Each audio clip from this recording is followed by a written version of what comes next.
We all pretend we handle everything so gracefully.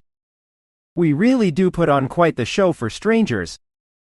It's exhausting pretending we aren't secretly terrified messes. That craving for real closeness starts super young. Then things get messy fast for tons of folks. Without that tender touch kids desperately need, they end up bitter. And honestly, nobody wants to live like that forever. Much of childhood pain is basically messed up perceptions. Sometimes you are told you are trash straight up. Other times you just learn it yourself slowly. Neglect whispers that flaw right into your brain. So trauma does not just happen to you somehow. It rips apart how you see the whole wide world. And more importantly, it breaks your link to yourself. Shame is the big villain driving all of this nonsense. Shame shrinks your whole emotional playground down tiny. Curiosity and joy become annoying side effects anyway. People start hiding everywhere, trying hard to look normal. They mimic traits that look kinda neurodivergent maybe. Because showing up, real, feels dangerously unsafe. Trying to build yourself on just talents feels shaky.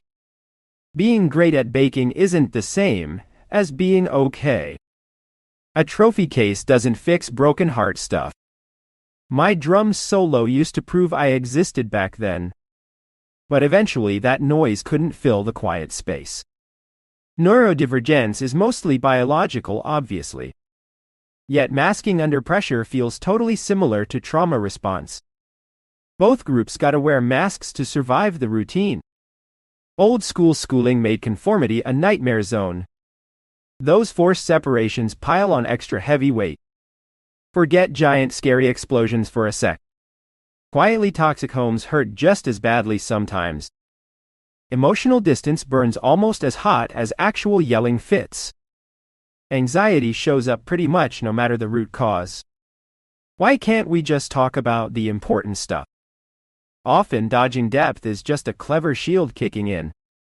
Maybe you minimized your awful history years ago.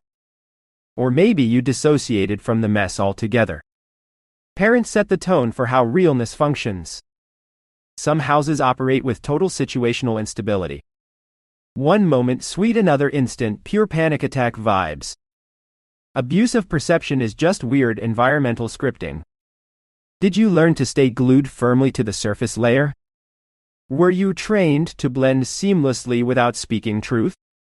Hiding parts of yourself builds a brittle fake existence.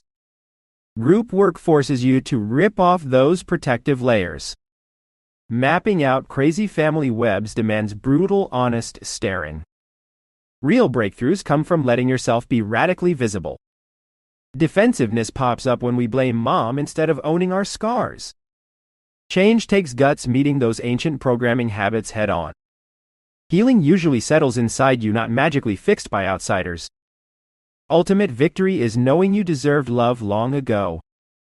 Showing up differently proves you rewrote the original script. Talking to your scared younger self changes everything now. Tactile reminders can unlock buried memories easily. But watch out if your inner child fights the softness coming near. Refusing basic gentleness locks you into endless heartache loops. Small emails trigger massive existential meltdowns, apparently. Our brains run on filters built by terrible youth lessons. Abusive roots teach us we don't deserve safe harbors. Present choices reflect warped blueprints from yesterday, is fear. Attracting drama mirrors familiar territory, sadly. Lack of boundary training lets chaos walk right in the door. Healthy calm scares the wired nervous system awake. Survival mode hates peaceful silence fiercely indeed. Telling yourself you're too precious for this baggage matters most. Stop thinking perfection unlocks the starting gate anytime soon. Look for sparks of decent humans amid all the internet sludge. Full breakdowns of this wild journey await you somewhere. Go check the profile for the rest of the download. Check out profile for podcast summaries.